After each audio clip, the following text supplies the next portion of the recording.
Monsoon के साथ ही बस्तर के पर्यटन केंद्रों में बड़ी संख्या में पर्यटकों के आने का सिलसिला शुरू हो गया है।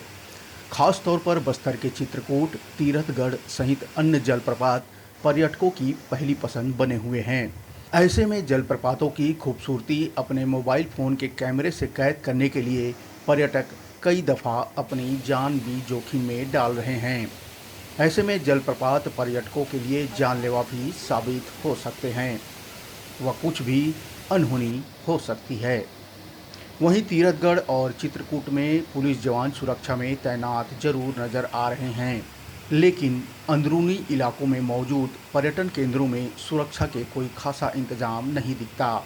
लिहाजा अचानक जल स्तर के बढ़ने से पर्यटकों के नदी नालों में फंसने का खतरा भी बढ़ जाता है। बताते चलें कि हाल ही में मिनी गोवा पर्यटन केंद्र में 3 लोग इंद्रावती नदी में फंस गए थे। उन्हें सुरक्षित जरूर निकाल लिया गया, लेकिन इस घटना ने पर्यटकों के सुरक्षा के दावों को लेकर सवाल जरूर खड़े कर दिए हैं। हालांकि पुलिस प्रशासन के बड़े अधिकारियों के द्वारा पर्यटन केंद्रों में सुरक्षा के पुख्ता इंतजाम किए जाने के दावे जरूर किए जा रहे हैं।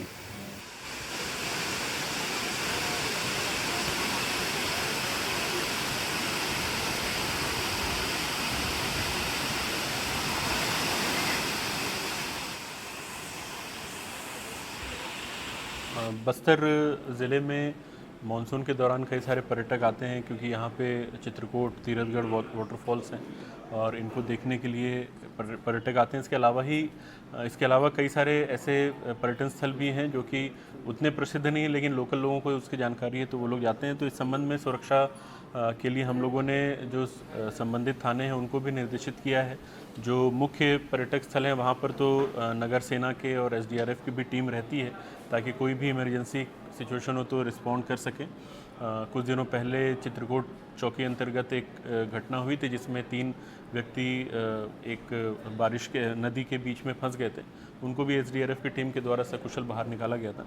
इसके अलावा जो अन्य थाना क्षेत्र हैं जहाँ पे इस तरीके के छोटे पर्यटन स्थल हैं, वहाँ पे भी थाना प्रभारियों को निर्देशित किया गया है कि अपनी पेट्रोलिंग के माध्यम से वहाँ अपनी उपस्थिति दर्ज कराएं, क्योंकि ये काफ़ी अंदरूनी है तो 24 घंटे वहाँ उपस्थिति संभव नहीं है। लेकिन जिस समय पर्यटक वहाँ पहुँचते हैं, भीड़ भाड़ रहती है, उस समय उनको वहाँ पे उपस्थित रहने का निर्देशित किया गया है और नगर सेना के साथ समन्वय बना करके किसी भी अपरिस्थिति से निपटने का प्रयास किया जा रहा है।